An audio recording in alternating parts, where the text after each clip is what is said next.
It was good. Yeah. Hey, are you saying, Craig, that there's adversity in life sometimes? That's part of the fabric. It is. Adversity is part of the fabric of life now. Yeah. Oh, it is. Life is difficult. I haven't learned that after 65 years of life. I wasn't paying attention. And that's another thing I quote Craig Virgin on, all the time. And I quote you all the time. Because, again, you're like the top of the mountain. But I talk about the farm mentality. Why is Craig Virgin so good? Because he had to deal with adversity. He didn't have everything. He had to be creative. He had to be adaptive. He had to be flexible. He had to have intrinsic motivation. And he didn't have, I may get this wrong, but I said, I think his coach was a basketball coach. And he didn't have a track. But Craig Virgin became two-time world champion. Craig Virgin had to learn, through trial and experience how to get to where he wanted to go. And I think that was a great gift. Talking to people that knew more than me. So let me give you one good example while Dunphy is recording this. Yes, all right, good. But my sophomore year, I was undefeated in cross country down here. And I went up, now we're talking high school, not college. And so I went up to Detweiler Park, and it was my first state cross country meet because I didn't qualify as a freshman. I just missed out of sectionals. But there was another undefeated athlete going into that state meet that year, and that was David Merritt from Lincoln Way.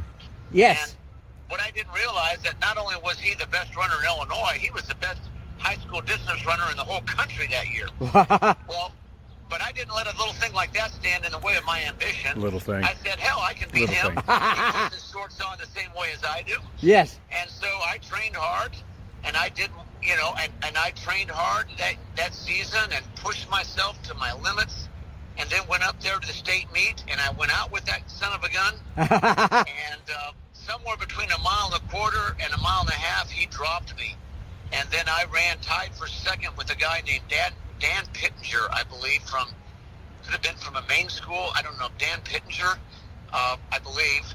And then coming up that last 600 yards to the finish line at Detweiler Park, something happened to me that I've seen happen to many a young man and woman, and that was I died.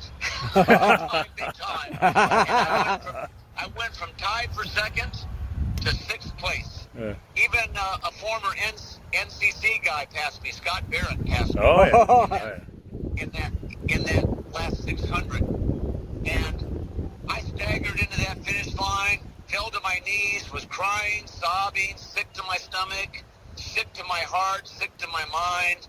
They carried me through the chute. You know how you've seen guys that have just been defeated.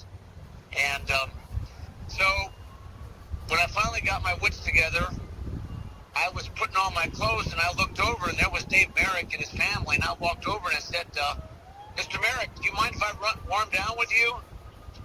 And he said, sure, kid. and he let me warm down, and I said, Dave, I said, how the hell do I get to be good at this sport? And he looked at me and smiled. He said, well, I think you're on the way, Craig. He said, number one, he said, are you going to play basketball this winter, or are you going to run? And I said, well, I normally play basketball. And he said, I would suggest running because you need to get more base, and you need to get ready for track season. And I said, really? Do guys do that? And he said, the good ones do. And then he said, Craig, do you do morning runs? And I said, what's a morning run? and he said, well, you dummy, that's when you walk, that's when you wake up before school and you go out and run 3 or 4 miles. Yeah. I said, guys do that? I said, you still do a workout in the afternoon? He said, absolutely. And I said, do guys do that? And he said, the good ones do. And anyhow, we got to the end of our run, and I thanked him. And I said, I hope I see you again soon. And I went on my own way. But I thought about that all the drive home. And I took my week off, Al. And sure enough, then, on a Monday morning, I went out for a morning run for the first time in my life. Right. And also, I quit basketball, and I decided to run that winter, even though no coach, no teammates, no nothing. And you know why? Because the guy that just kicked my ass at Detweiler Park told me that that's what the good guys do. And I said, I want it so bad, Al. I want it so bad that I'm willing to do whatever it takes to be good at this. And you know what, Al? That winter, I kept improving. And that winter, I ran 9:05. Wow. And was way back. Dave Merrick ran 8:45. Jeez. That winter, maybe even 8:43 or 8:44. It was the fastest 2-mile indoors ever since Jerry Lindgren ran it. And I was in that race and ran 9:05 as a 15-year-old sophomore. And then I also ran like 4:21 later on that afternoon. And then that state track meet then, in the 2-mile, I beat Dave Merrick to the curb, and I held that son of a gun off for 5 of the 8 laps. Every lap he tried to pass me, and every lap I held him off. Finally, on the 6th lap, he got by me, and he went on to run a state meet record of 8:48.